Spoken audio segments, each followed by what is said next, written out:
지난 9월 16일은 Día del Independencia, 멕시코가 스페인으로부터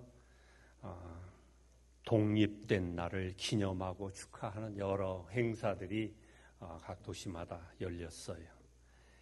그날 멕시코 시티의 소칼로 광장에서는 마칭 밴드와 함께 대대적인 행진, 퍼레이드, 행렬과 장갑차도 동원되고 헬기도 동원되고 하늘에서는 비행기까지 공중쇼를 벌이고 그랬습니다. 많은 인파들이 그것을 보기 위해서 광장 주변에 몰려온 정말 이 멕시코의 기념식 중에 제일 큰 축하 행사가 아닌가 생각이 들어죠. 그 중에 가장 인상적인 장면은 늘 하는 거지만 그 대통령궁 안에서 그 광장을 향해서 이 대통령이 비바 메히코, 비바 메히코 외치면서 종을 땡땡땡땡땡땡 치는 그런 모습을 보면은 아주 참 이상적입니다. 독립전쟁을 그 시작을 알리던 이달고 신부를 기념하는 자유의 종이 아니겠어요? 스페인 군대 코르테스가 이 멕시코 아즈텍 왕조를 무너뜨리고 약 300여 년 동안 그렇게 통치를 당하다가 드디어 비바 메히코 독립, 해방을 이룬 그런 날이 아니겠어요? 그런데 한편으로는 저쪽 그 시날로와 카르텔이 저지른 이 살인 범죄 무시무시하죠. 아직도 여전히 이 마약 왕국이라고 하는 이런 오명을 가지고 있는데 여기에서도 속히 독립, 해방이 필요하지 않나 그런 생각을 해보게 됩니다. 지난 주 중에 중미 지역 그 한글 학교 협의회가 유카탄 메리다에서 열렸고 우리 티와나에서 5명의 교사가 참석을 했습니다. 여기 티와나에서 메리다까지 가려면 비행기를 타는 시간과 또 중간에 기다리는 시간 해서 가는데 하루, 오는데 하루, 엇박 이틀이 걸려요. 그리고 거기에 잠시 머무는 시간. 참 이 멕시코 땅이 크고 넓구나. 그런 생각을 한번 해보았습니다.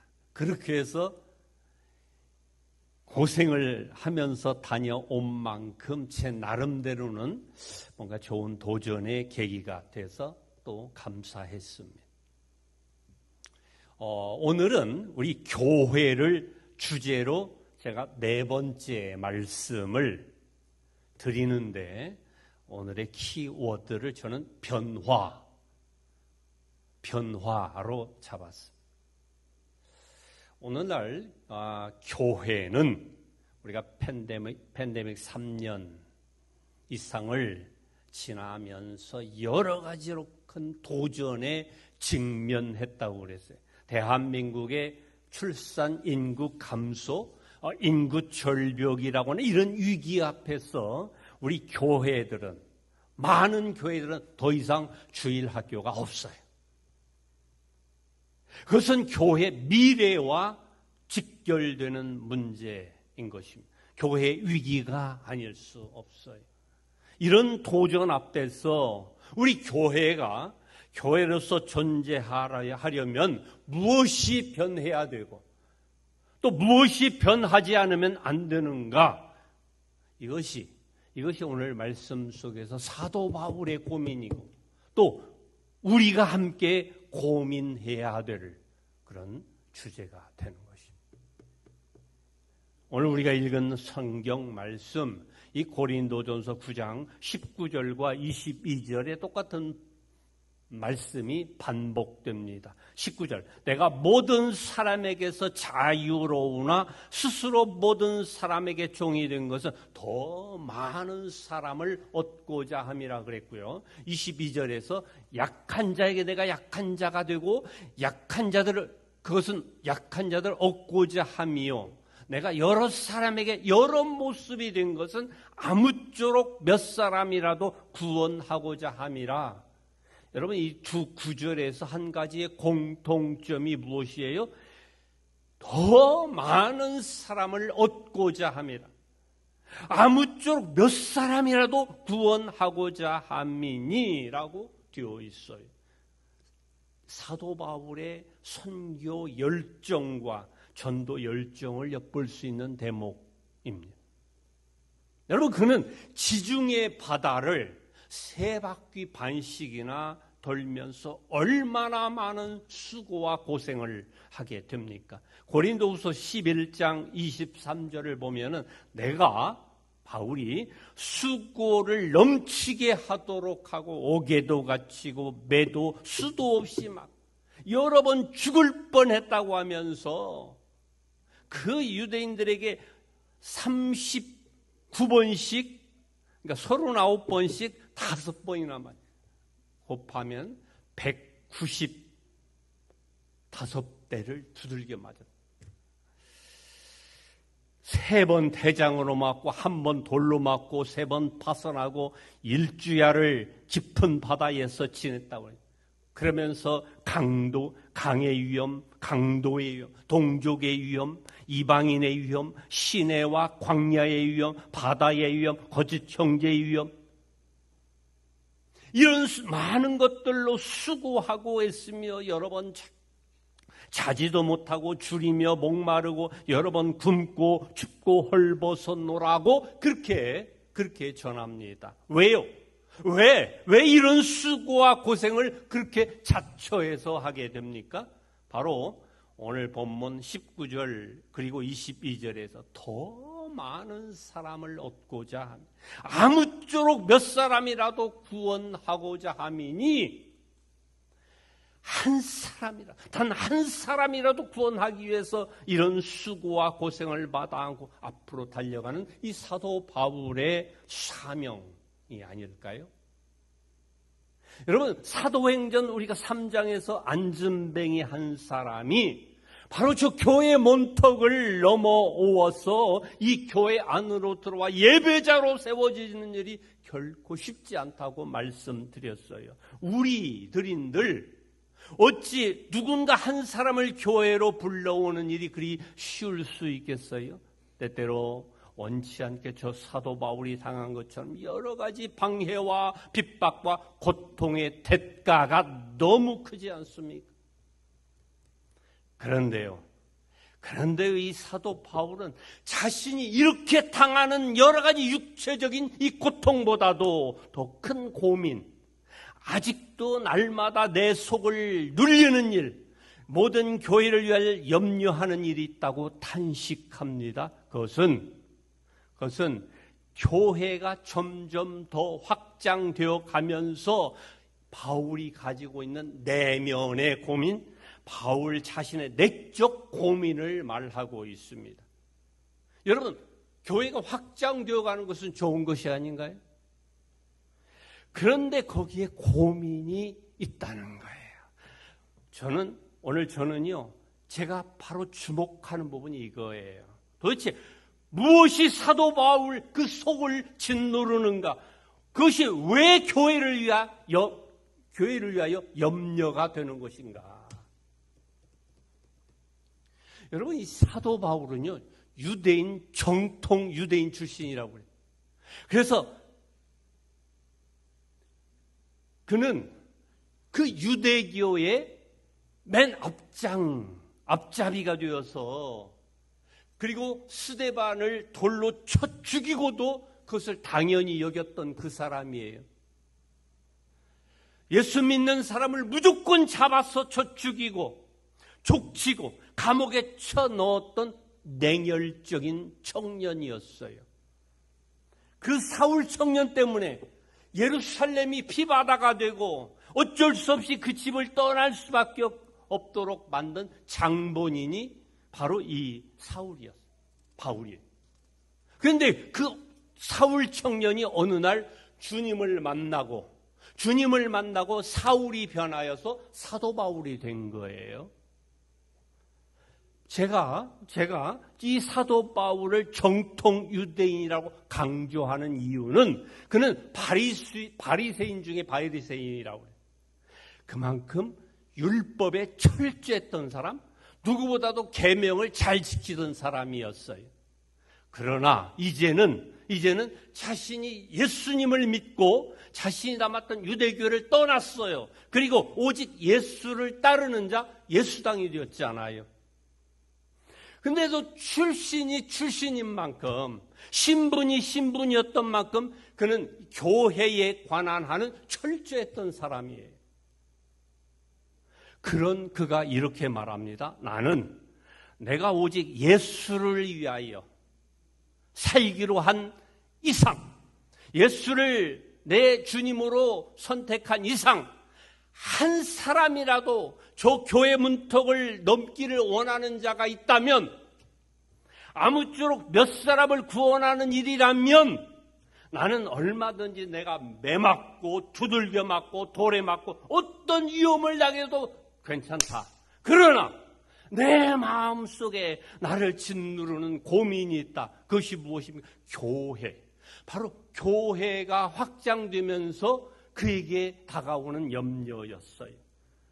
그것이 저 원래 교회였던 저 예루살렘에 있던 그 예루살렘 유대인 중심의 예루살렘 교회는 문제가 없어요. 왜? 다 유대인들이 앉아 있잖아요. 그러나 교회가 확장되면서 커지면서 이제는 그것이 헬라인 중심의 교회로 넘어오면서 내가 지금까지 배워온 것, 내가 지금까지 아는 신앙과 교회의 가르침에 너무 안 맞는 일들이 많이 생기는 거예요. 그것이 바울이 내적으로 고민했던 부분이에요. 여러분, 세상은 변하잖아요. 우리 눈에 보이는 모든 것들 중에 절대적 불변은 없어요. 반드시 모든 눈에 보이는 것은 변한다는 거예요. 여러분, 우리 예수님께서 살아계실 때, 살아서 복음을 전하실 때에 그 복음은 있는 그대로, 있는 사실 그대로였어요. 그러나 우리 예수님이 돌아가신 다음에 12 제자들이 나가서 복음 전할 때에 그 복음은 예수님과 비슷할 수는 있지만 똑같지는 못합니다. 그리고 세월이 더 지나갑니다. 12 제자들이 죽고 나서 그 다음 세대인 교부들이 나가서 복음을 전할 때 역시 비슷할 수는 있지만 똑같을 수는 없어요. 세월이 지난다는 것은 그만큼 이 시대적인 상황, 주변 상황이 변한다는 것을 말하는 것입니다. 여러분, 2000년 그때의 그 믿음과 지금의 우리의 믿음이 똑같을 수 있을까요? 여기서 우리는 무엇이 변해야 되고 무엇이 변해서는 안 되는가를 우리는 알게 돼요. 우리 이것을 가리켜서 조금 어려운 신학 전문 용어로 텍스트와 컨텍스트라고 그렇게 말해요. 텍스트는 내용이고 컨텍스트는 상황이에요. 다르게 말하면 텍스트는 성경 말씀이고 그리고 컨텍스트는 교회, 주변 상황을 말합니다. 우리 예수님 시대, 12 사도 시대가 지나가면서 새로운 주변 상황을 교회가 어떻게 수용해 나가는가, 그것이 이 사도 바울 속 내면을 고민하게 만든 부분이었다는 거예요. 여러분, 저 이스라엘 땅에 있는 예루살렘 교회가 있다면 저 지중해를 지나서 소아시아 땅에 그 땅에 안디옥 교회가 있는 것을 우리가 성경에서 알고 있습니다.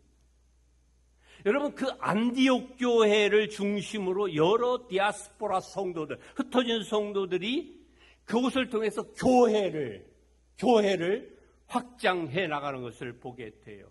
처음에 이 예루살렘에서 흩어졌던 성도들이 처음에는 유대인들만 가서 전도를 했다고. 한국 사람이 한국인들에게만 전도한 것 똑같은 거예요. 그러나 점점 이 전도자들이 가서 유대인들뿐만 아니라 헬라인들에게도 전도를 하기 시작한 거예요. 그리고 이 교회가 점점 더 확장해져 나가는 거예요. 그렇게 세워진 교회들이 로마 교회, 고린도 교회, 갈라디아 교회, 에베소 교회, 빌립보 교회, 골로새 교회, 데살로니가 이런 교회들이 그렇게 세워졌는 다 헬라인 중심의 교회들. 예루살렘 교회는요, 유대인들 중심으로 보이기 때문에 정체성에 별 문제가 없어 보여요. 그런데 이 안디옥 교회에서부터 교회가 확장돼서 커져나가는 그 다른 교회들은 대부분 이 헬라인 그리스도인들이 모이는 교회. 여러분, 유대인들과 헬라인들은 달라요. 유대인들은 히브리어를 사용하지만 헬라인들은 그리스어, 로마를 사용하는 거예요. 유대인들은 이스라엘 중심이지만 헬라인들은 지중해 주변 나라에 사는 사람들이에요.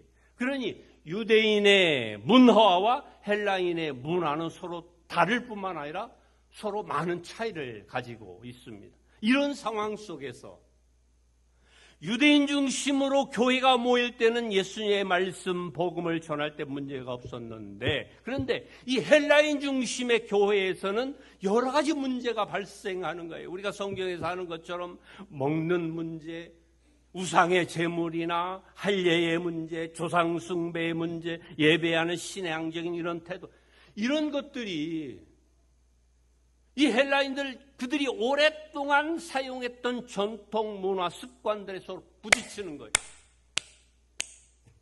그러면서 저 예루살렘 교회 사도들이 이 말씀에 비추어 볼 때 저건 이해할 수 없는 부분들이 나타나는 거예요. 저건 도저히 용납할 수 없는 부분들이 나타나는 거예요. 지금 이 고린도 교회가 여러 가지 분열 생기고 편가르기로 인해서 힘들었던 것처럼 이 모든 헬라인 중심의 교회들이 이 부분에서 갈등이 표출되기 시작합니다. 갈등뿐만 아니라 교회 안에서 서로 분열되는 모습까지 나타나는 거예요. 이런 문제들이 점점 심각해져 가면서 예루살렘 교회, 본부교회나 마찬가지죠. 예루살렘 교회에서 교회 지도자, 전체 리더 회의가 소집이 돼요. 그것이 사도행전 15장에 나오는 예루살렘 회의라고 하는 거예요. 요즘에 말하면 노회가 열리고 총회가 열리는 거와 똑같습니다. 그 회의에서, 그 예루살렘 회의에서 그들이 결정합니다. 15장, 사도행 15장 28절. 성령과 요긴한 것 외에는 너무 간섭하지 않는 것이 좋겠다. 다만 우상 제물과 피와 목매어 죽은 것 음행을 멀리하라. 여러 수많은 율법 조항들 다 내려놓고 다만 몇 가지를 제외하고는 간섭하지 말자. 그것이 이 예루살렘 교회 그 회의의 결정이에요. 무엇입니까? 그들은 철저히 율법과 할례를 강조하던 이 예루살렘 교회가 지금 이런 이 헬라 중심의 교회들이 마구 생겨나면서 확장되면서 새로운 변화를 수용하고 있는 거예요. 세월이 지나고 시대가 바뀌면서 이 헬라 중심의 교회들이 점점 많아지고 확장되면서 이 텍스트인 이 예수 그리스도 이 복음은 변해서는 안 되지만, 그러나 컨텍스트, 교회 주변의 상황은 그 시대에 맞게 변화해야 한다는 것이 그들의 결정이었던 것입니다. 여러분, 우리가 이곳에서 신앙생활을 하고 있지만은 여러분들 가운데에 어렸을 때부터 혹은 예전에 엄격한 장로교에서 자란 분들은요, 뭔가 하라 하지 말라라고 하는 이런 도덕적, 율법적 요소들이 많이 가지고 있어요. 그렇게 살아가요. 그렇게 신앙생활을 해요. 반면에 감리교 출신들이나 기장 출신들은요, 술, 담배 하는 그런 것들이 너무 너그럽고 크게 부담도 갖지를 않습니다. 여러분, 그렇지만 어느 것도 정답이라고 할 수는 없어요. 바울이 계속해서 고민했던 부분이 바로 이거예요. 헬라인 교회는 확장되는데 우리 주변 상황을 어떻게 수용해 나갈 것인가? 여러분, 만약에 이 사도 바울이 이런 컨텍스트, 이 교회 주변 상황을 무시한 채 저 헬라인 교회들을 향해서 내가 배운 대로, 내가 옛날에 가지고 있던 대로 바리새인 출신 성분대로 율법만 강조하고 자신의 고집대로 자신이 가진 그런 원칙이라고 믿음이라고 여기는 그것을 진짜라고 여기면서 밀어붙였다면은, 그래서 변화를 거부했다면 어떻게 됐을까요? 오늘날과 같은 교회 확산은 있을 수가 없는 거예요. 이것이 바로 오늘 본문 22절에서 내가 여러 사람에게 여러 모습이 될 수 있었던 것, 뭐예요? 자기는 골수분자였지만 자신의 변화를 말하고 있는 거예요. 그 말은 바울 자신도 자기와 같은 사람도 정말 쉽지 않지만은 오픈 마인드를 했고 열린 태도로 전환했다는 거예요. 여러분, 이것이 바로 예루살렘에서 저 헬라 지역까지 교회가 확장될 수 있었던 핵심. 그래서 사도 바울은 오늘의 말씀, 이 고린도전서 9장 19절에서 내가 더 많은 사람을 얻고자 나는 본래 자유자이지만 내가 종으로 살아가는 이유라고 말을 합니다. 아무쪼록 몇 사람을 구원하기 위해선 나는 약한 자에게 약한 자가 되고 내가 여러 사람에게 여러 모습으로 살아가는 이유다라고 그렇게 강조하고 있는 거예요. 옛날에 이 서양 선교사들이 중국 선교, 내지 선교로 들어갔을 때에 그들은요, 이 자기들의 복장을 중국인들처럼 그렇게 하고 선교를 했어요. 그들의 모습을 따라서 살아갔던 이유도 바로 이런 모습 중에 하나가 되는 거예요. 제가 지난 9월 첫 주일 말씀 속에서 멕시칼리 한인교회 이야기를 전한 적이 있어요. 그곳에 있는 LG 대형 회사가 철수하면서 한국인 협력업체들이 떠나게 되니까 교회 안에 한국인들이 줄어들기 시작합니다. 그리고 자연스럽게 다문화 가정 중심의 교인들, 그리고 우리 멕시코 교인들이 교회 안으로 들어옵니다. 변화입니다.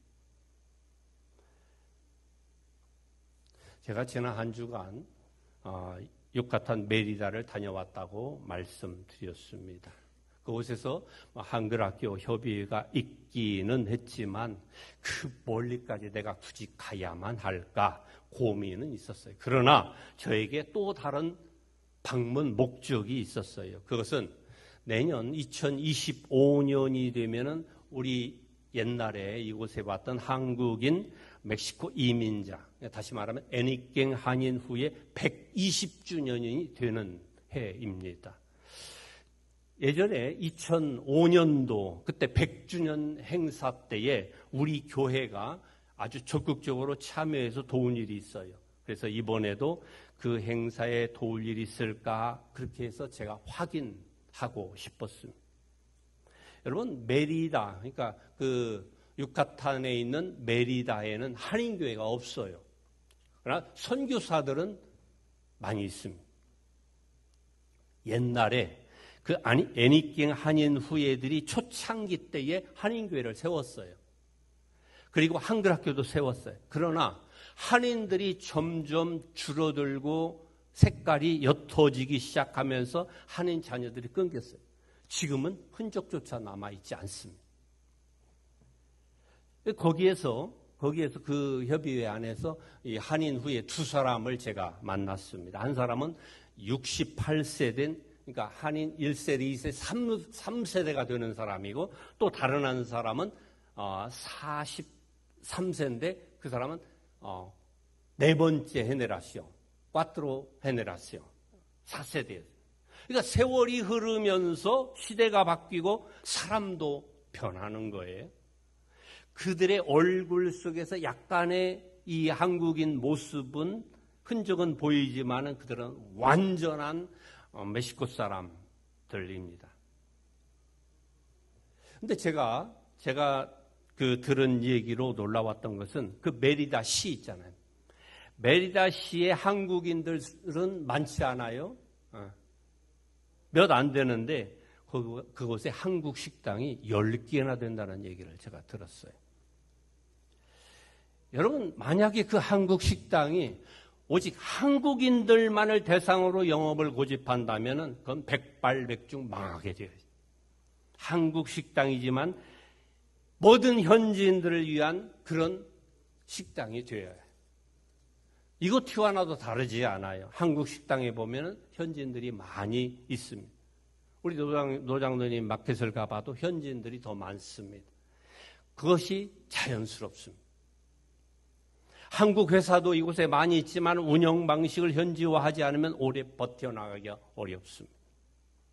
여러분, 우리 교회가 운영하는 토요 한글학교도 우리 교포 자녀들이 있지만 현지인 청년들이 훨씬 더 많습니다. 이것이 우리 멕시코 티와나 땅에 있는 우리 한인교회가 지금 우리 교회가 처한 엄연한 현실, 분명한 상황인 것입니다.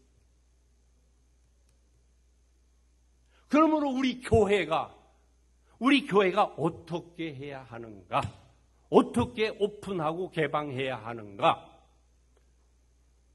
우리도 역시 언제 일는지 알 수 없지만 멕시카리 한인교회처럼 멕시코 현지화를 위해서 우리가 준비하고 변화를 예상해야 되지 않겠는가? 그것이 교회가 오직 살아남을 진리이기 때문에.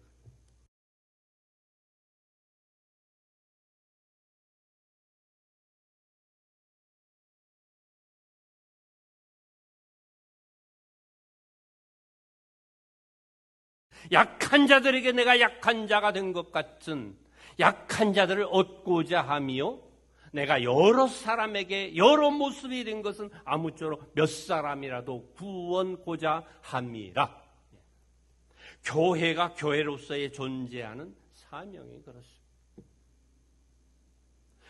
이곳에 이렇게 리모델링을 하고 아이들 50명을 채우겠다는 그런 선포도 했지만 과연 이 멕시코 티와나 땅에 거주하는 한국 아이들 전체가 와도 과연 50명이 될는지 그건 알 수 없는 일. 그러나 여기에 우리 현지인 아이들까지 채워지는 데는 그 문제가 없어요.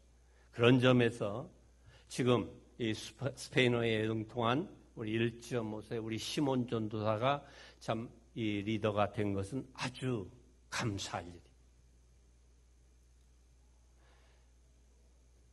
여러분, 유카탄 얘기 한 번 더 합니다. 그 유카탄 메리다에 가면은요, 다른 곳에서 볼 수 없는 매우 특이한 아주 커다란 우물이 있어요. 그것을 세노떼라고 말을 합니다. 뭐 땅 자체가 워낙 석회암들이 많아서 오랜 세월 동안 이 석회암이 침식작용이 생기면서 생겨난 큰 싱크홀 같은 그런 우물입니다. 많은 관광객들이 그곳을 찾아갑니다. 그리고 그 우물 안에 들어가서 수영을 하게 됩니다. 너무 멋진 공간이에요. 여러분, 그렇다고 해서 그 안이 너무 좋다고 여기가 좋사오니 그렇게 해서 그 우물 안에만 머물 수는 없잖아요. 우물 안의 개구리처럼 그곳은 자기만의 갇힌 세상. 냄비 안의 개구리도 마찬가지. 처음에는 그 미지근한 물속이 좋다 만족하지만 반드시 그곳에서 튀어나와야 더 머물다가는 뜨거운 물에 익혀서 죽습니다. 세상 밖으로 나온 개구리들은 압니다. 세상이 이렇게 넓은 곳이었어? 여러분, 지금 멕시코 땅에 그 애닉갱 한인 후예 자손들이 멕시코 전역으로 약 3만 명 정도가 살고 있습니다. 그들 중에 지금 이 땅에 처음 왔던 1세, 2세대들이 이곳에 멕시코 유카탄에 와가지고 4년간 농장에서 계약을 하고 일을 하지 않아요? 그리고 내가 4년 후에는 돈을 많이 벌어서 내가 저 한국 고향 땅으로 돌아가리라 그렇게 결심을 하고 왔어요. 그런데 4년 계약이 끝나고 농장을 거기에서 벗어나고 싶지만은 그들이 나올 수가 없어요. 그래서 족쥐꼬리만한 일당으로 자기 가족들이 먹고 살기에도 급급했고 오히려 여러 가지 일로 빚을 지고 오히려 부채를 또 안아야 했어요. 그것을 갚기 전에는 나올 수가 없는 거예요. 그렇게 그 많은 가족들이 어쩔 수 없이 그 농장에 매여서 그곳에 살아가야 했어요. 그 반면에 많은 눈치 빠른 가족들은 자기 있는 돈 없는 돈 다 털어서 빚과 부채를 갚고 빈털털이었지만 그곳에 나왔어.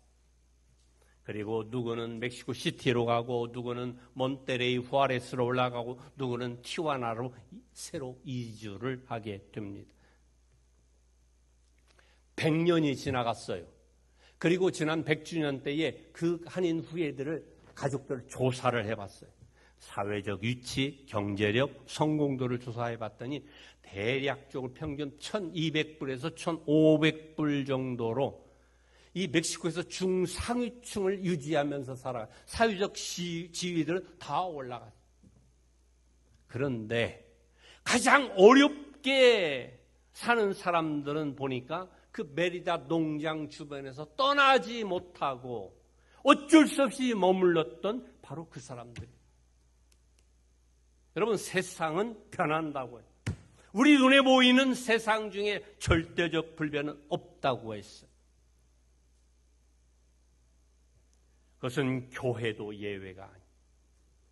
멕시칼리 교회가 그 변화의 길을 이미 들어가고 있듯이 우리 티와나 교회도 역시 아무도 장담하지 못합니다. 한때 유행했던 가나안 성도라고 하는 그런 말이 있어요. 많은 믿음은 있고 신앙은 있는데 교회는 안 나가. 그런 성도들을 가리킵니다. 세상은 이토록 변하고 또 변하는데 교회는 그대로 변화하지 않고 있으니 교회에 대한 부정적인 생각이 그들에게 싹. 그럼에도 불구하고 변해야 할 것이 있고 변하지 말아야 할 것이 있습니다. 우리 주님의 십자가의 복음, 말씀, 이 텍스트는 변해서는 안 됩니다. 그러나 세월이 지나고 시대가 바뀌면서 컨텍스트, 교회 상황은 언제든지 변할 수 있어야 됩니다.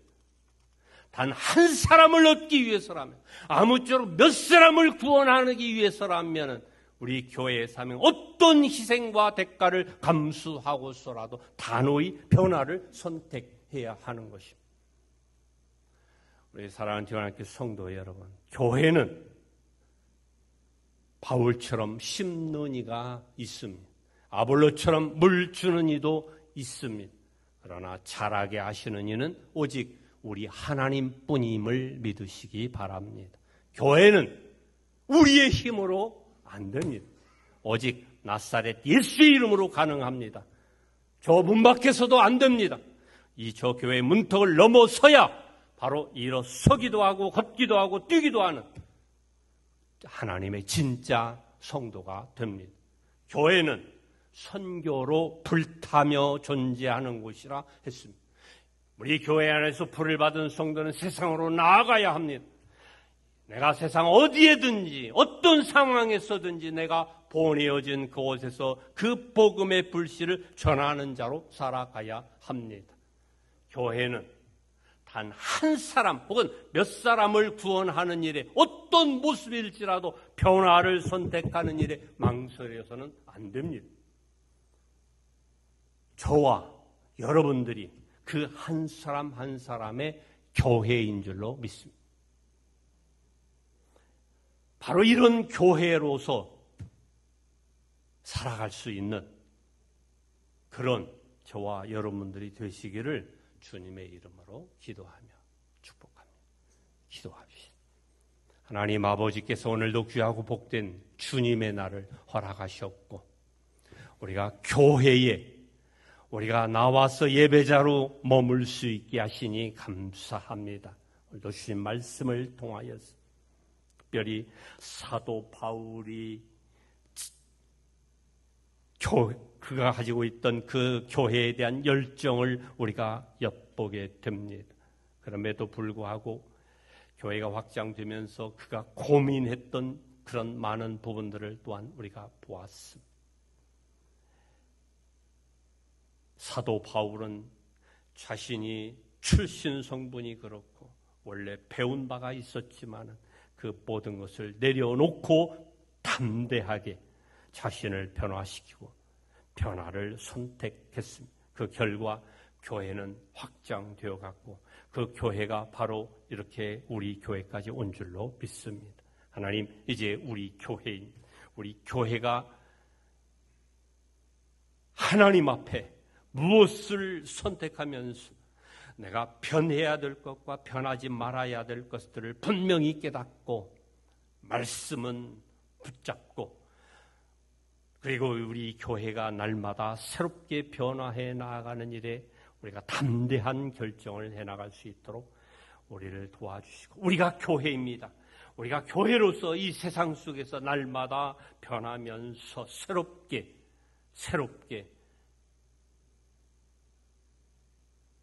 변화로 나아가는 우리 모두가 되게 하옵소서. 예수님의 이름으로 기도합니다.